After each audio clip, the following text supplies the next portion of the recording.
toutes, les frontaliers. Heu, Bienvenue sur la chaîne de Monto.com ou sur, LinkedIn. Aujourd'hui, plusieurs sujets. Nous m'avons contacté et on va aborder différents points. On parlera, du taux de change parce qu'avec, ce qui s'est passé, ces dernières semaines, notamment depuis, les événements en Iran, on verra, l'évolution du taux de change. Certains m'ont demandé dans quel sens ça va aller. Je vous préviens tout de suite, j'ai pas de réponse parce que, bah, les bourses non plus, elles savent pas trop où elles vont en ce moment. Ça dépend un peu de d'un monsieur qui s'appelle Donald et qui tweet, et en fonction de ses tweets, ça va dans un sens et dans un autre. Enfin, il y a quand même une tendance, donc on verra ça. On va parler, ensemble et ben voilà, je vais vous afficher le programme, ce sera même carrément mieux.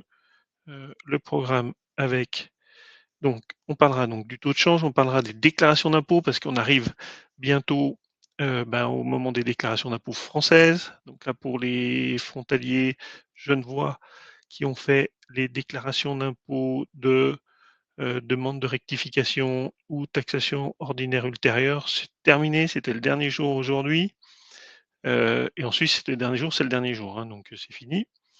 Donc on parlera d'impôts français, on parlera de deuxième pilier, on parlera de la fiscalité, parce que c'est des questions qui reviennent régulièrement sur les problématiques de fiscalité. Je vous expliquerai en détail et on regardera comment ça se passe.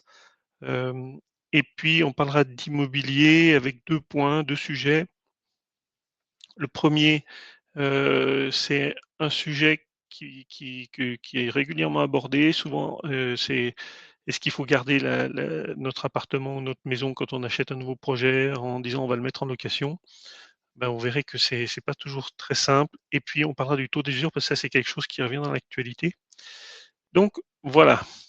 Allez, on commence tout de suite par le taux de change parce que le taux de change effectivement, ben, vous avez vu que le taux ah oui, attention, important. Ce que je vous présente aujourd'hui, c'est pas un conseil financier, c'est uniquement, une information, c'est mon expérience, c'est mon avis, donc c'est pas un conseil financier, c'est pas un conseil fiscal. Voilà, c'est bien important de le préciser. J'essaie de vous accompagner, mais là, à ce stade, ici, ce n'est que de l'information. Oui, alors, on va partager cette information-là. Tac. Heu, le taux de change. Voilà, la courbe du taux de change depuis, 1 mois. Donc, alors certains m'ont interpellé en me disant: «Ça remonte». Oui, effectivement, l'euro remonte un peu puisqu'on est descendu quand même à 0,90 francs suisses pour un euro. On remonte un peu. Alors, ce qui est assez marrant, enfin marrant, ce qui est assez bizarre dans cette évolution du taux de change, c'est que le franc suisse est, par définition, une valeur refuge. Mais paradoxalement, c'est plutôt le dollar qui s'est apprécié dans cette période-là. Donc, bon, alors c'est pas parce que les gens trouvent en Trump et sa politique des espoirs sur le long terme, mais je pense que c'est des effets plutôt mécaniques. Bon, en attendant, sur le front suisse, bah, les conditions restent bonnes hein, parce que si on se projette sur un horizon temps, même de tout temps, c'est des niveaux qu'on n'a jamais connus. Et donc, bah, ça permet, bah, ça augmente le pouvoir d'achat parce qu'en fait, c'est le taux de change, c'est finalement un complément de salaire pour quasiment, tous les frontaliers. Donc c'est un bon moment pour rapatrier ses francs suisses. Ça reste un bon moment, même si on a été un petit peu plus bas. Qu'est-ce qui va se passer dans le futur? J'en sais rien. Est-ce qu'on va aller plus bas? Pourquoi pas? Ça me semble difficile. Hem, Ce qu'on a vu quand même et pourquoi ça remonte un peu, enfin pourquoi le franc suisse perd un peu de force, c'est parce que la BNS semble intervenir. Donc elle va vendre du franc suisse pour acheter de l'euro, pour permettre à l'économie suisse de s'en sortir. Toutefois, il y a des limites. C'est-à-dire si la situation elle devait se dégrader et que les investisseurs du monde entier devaient acheter du franc suisse, ben, vous doutez bien que la BNS, toute puissance soit-elle, elle ne pourra pas contrer durablement cet achat de francs suisses. Et donc après, la seule solution qu'elle aura, c'est peut-être un sujet qu'on reprendra dans les prochaines semaines, c'est éventuellement d'introduire les taux négatifs, comme elle l'a fait il y a quelques années. Taux négatifs, ça va en fait avoir pour effet de dissuader les investisseurs d'acheter du franc suisse, d'aller sur le dollar ou d'aller sur l'euro qui rapporte quelque chose.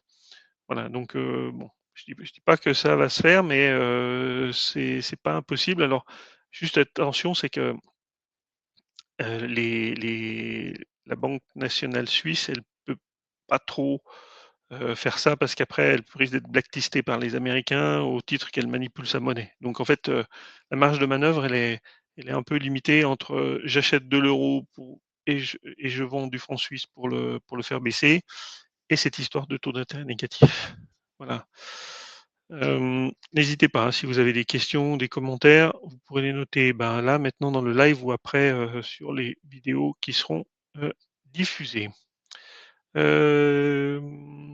Déclaration d'impôt. Alors oui, comme je vous le disais tout à l'heure, on commence bientôt. La déclaration d'impôt, c'est à partir du 9 avril. Voilà, c'est du 9 avril au 20 mai pour les départements 01 à 29. Donc ça, c'est pour les gens du Pays de Gex notamment. Pour les gens du Doubs, du Jura, c'est jusqu'à fin mai. Et pour les Hauts-Savoyards, les Savoyards et autres, ce sera pour jusqu'à début juin. C'est tout décalé d'une semaine en fait, hein. Juste un rappel, la déclaration d'impôt, elle est obligatoire pour tous les travailleurs frontaliers, même ceux qui sont à Genève et qui sont imposés à la source. Cette déclaration, elle est obligatoire. Donc, si vous l'avez jamais fait, il faut vous rapprocher du centre des impôts parce que vous recevez rien du tout, hein. S'il y a des nouveaux résidents frontaliers ou des jeunes qui deviennent qui sont devenus frontaliers et pour qui c'est la première déclaration d'impôt. Donc, il faut vous rapprocher du centre des impôts pour obtenir une déclaration papier la première année. Et ensuite, vous avez des codes d'accès, vous pourrez faire en ligne. Voilà. Mais en tout cas, voilà, il faut faire une déclaration d'impôt, même si vous êtes imposé en Suisse, vous ne serez pas imposé en France, mais vous devez quand même faire cette déclaration d'impôt. Le taux de change qui sera appliqué, c'est 1,07 euros pour un franc suisse. Bon, c'est à l'envers de ce qu'on a vu précédemment sur ma courbe, mais ça veut dire que si vous avez un revenu de 60 000, faudra le multiplier par 1,07, donc ça, vous devrez déclarer 64 200 euros. Alors à noter que pour cette année, ce taux de 1,07, les années précédentes, il faisait la moyenne entre le 1er janvier et le 31 décembre, il faisait la moyenne du taux et c'était le taux moyen. Là, c'est un taux qui est plus proche de la réalité, mais à noter que pour ceux qui rapatrient réellement, enfin, on pourrait, ce taux de 1,07, il n'est pas obligatoire, il est forfaitaire un peu, on pourrait dire comme ça. Mais vous pourriez, par exemple, si vous rapatriez en 3 fois votre salaire, utiliser le taux de change que vous avez utilisé pour faire ce rapatriement. C'est autorisé aussi. Voilà. Après, il faut le prouver, c'est un peu plus compliqué. Donc la simplification, c'est de partir sur ce 1,07. Voilà, qu'est-ce que vous dire d'autre que l'avis d'imposition? Ah oui, pour les dates à retenir, c'est fin mai, sauf erreur pour les déclarations papier, s'il y en a encore qui font encore du papier. Et les avis d'imposition, on les a, vous les avez entre fin juillet et fin août. Voilà. Voilà pour ce qui concerne les impôts. On pourra revenir sur le sujet peut-être plus en détail si ça vous intéresse. N'hésitez pas dans vos commentaires à demander ou à en parler si c'est un sujet et un thème que vous souhaitez qu'on aborde plus en détail. On va rester dans la fiscalité pour un sujet qui revient aussi régulièrement, c'est la fiscalité du retrait du deuxième pilier. Alors, on peut retirer son deuxième pilier. Je vous rappelle qu'il y a, on peut pas retirer son deuxième pilier comme ça, hein. Donc, deuxième pilier, on peut le retirer si on quitte définitivement la Suisse pour amortir une dette hypothécaire sur sa résidence principale, enfin un crédit immobilier, pardon, sur sa résidence principale.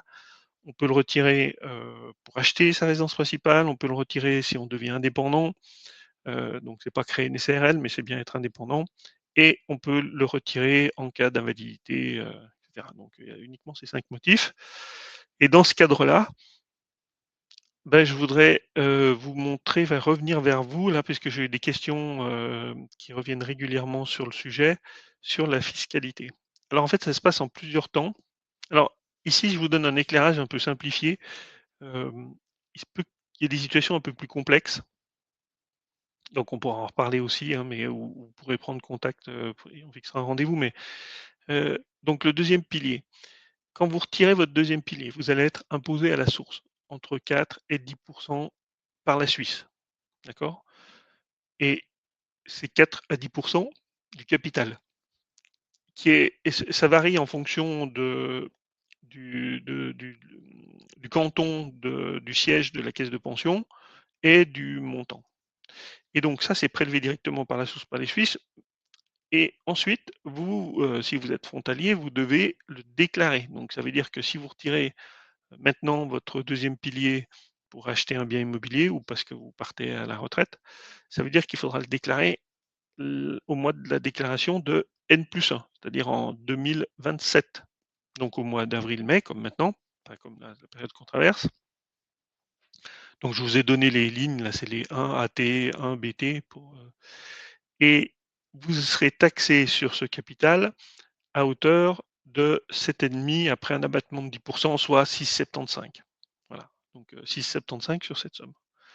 Et donc ensuite, vous devez aller justifier que vous avez bien déclaré cette somme auprès de l'administration fiscale française. Donc il y a un document à remplir et à faire tamponner par l'administration fiscale française.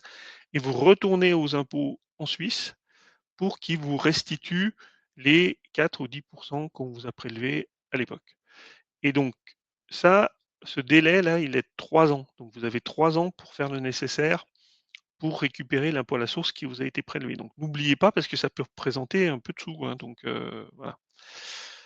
3 ans pour récupérer. Et alors cette histoire de 6,75, c'est si on prend, parce qu'il y a une histoire de fractionnement ou de non-fractionnement, on pourra en revenir en détail si vous le souhaitez, mais si, si c'est non considéré comme non fractionné, c'est ça qui s'applique, sinon ça rentre dans l'imposition sur les revenus. Donc ça peut faire assez mal. Par contre, ce qui peut faire mal, c'est pour ceux qui sont au CNTFS, donc les gens qui ne sont pas à la LAMAL. Donc si vous êtes à la LAMAL, ben, ça s'arrête là, l'histoire. Si vous êtes au CNTFS, en revanche, le capital du pilier, enfin le capital que vous allez retirer, il va rentrer dans votre revenu fiscal de référence.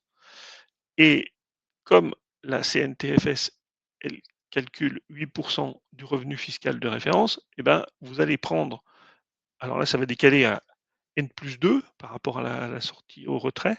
Donc si on retire en 2025, vous déclarez en 2026 et en 2027, vous serez impacté sur le CNTFS avec, si le taux est maintenu, à peu près 8%. Donc voilà. Donc c'est des informations à prendre en compte en amont. Donc avant de se lancer, bien réfléchir sur la façon dont vous allez opérer, regarder et mesurer les impacts pour essayer de prendre la meilleure décision, quoi. Donc c'est un élément à prendre en compte. Voilà, donc si j'ai pas de commentaires là-dessus, donc à ce stade, je continue. N'hésitez pas parce que pour ceux qui nous verront en replay, bah, vous pourrez mettre des commentaires et je ferai un plaisir d'y répondre dans la mesure du possible, ou on conviendra d'un rendez-vous pour en parler plus en détail si vous avez des cas spécifiques. Alors avant de parler de ça, le taux d'usure, je voulais vous parler d'un sujet parce que c'est quelque chose sur lequel j'étais encore interpellé hier, une question qu'on m'a posée hier. C'est quelque chose qui vient assez souvent. On a souvent des gens, des nouveaux acquéreurs, donc des gens qui veulent acheter une maison souvent, qui sont déjà propriétaires d'un appartement. Et le projet, l'idée, c'est de dire, bah, comme je suis déjà propriétaire, en plus j'ai fait un taux en prêt en francs suisses avec un taux qui est intéressant. Donc, je garde mon logement, je le mets en location et j'achète la nouvelle maison. Alors, voilà, c'est une idée qui revient régulièrement. C'est pas forcément une mauvaise idée, mais par contre, c'est une idée qui peut être bloquante et qui est pas forcément hyper intéressante à mon avis. Enfin, pas hyper intéressante, mais en tout cas, il faut se poser la question pourquoi. La première problématique, c'est que avec les calculs de taux d'endettement qui nous sont imposés depuis fin 2019 par le Haut Comité à la stabilité financière, on ne peut plus faire par différentiel. Vous savez, avant 2019, vous avez un loyer de 1200, vous avez un prêt de 1000, paf, le loyer couvre le crédit, on n'en tient pas compte et on ne met pas ça dans les revenus. Non, maintenant, c'est plus possible. On va prendre le loyer, on va l'ajouter à vos revenus. Alors, il est pondéré par selon les banques. Enfin, bref, on pourra en revenir en détail. Et puis, la charge du prêt, elle est intégralement reportée dans vos charges. Et donc, du coup, comme on ne doit pas dépasser de 35% le taux d'endettement, ça vous limite. Donc, déjà, le fait de faire ça, c'est bloquant en termes c'est limitant. Le deuxième point, c'est que je pense que enfin, garder souvent son appartement ou sa maison, il y a souvent une attache sentimentale. Or, là, on bascule d'un actif qui était la résidence principale à un actif de rentabilité. Et donc, en fait, la question à se poser, c'est qu'est-ce que ça me rapporte par rapport à l'investissement et à sa valeur? Ça, c'est un calcul qui se fait, c'est un calcul d'investisseur. Et donc, le truc, c'est que il faut qu'il y ait un rendement pour que ce soit valable, c'est compte tenu des impôts, surtout pour les frontaliers avec le niveau de revenus, vous vous trouvez vite dans des tranches d'imposition élevées. Donc il faut qu'on soit dans des rendements, je dirais un minimum de 8 ou 9 brut. C'est-à-dire qu'il faut que le loyer que vous allez percevoir, il dépasse 8 à 9 de la valeur du bien. Donc ça, c'est pas toujours le cas.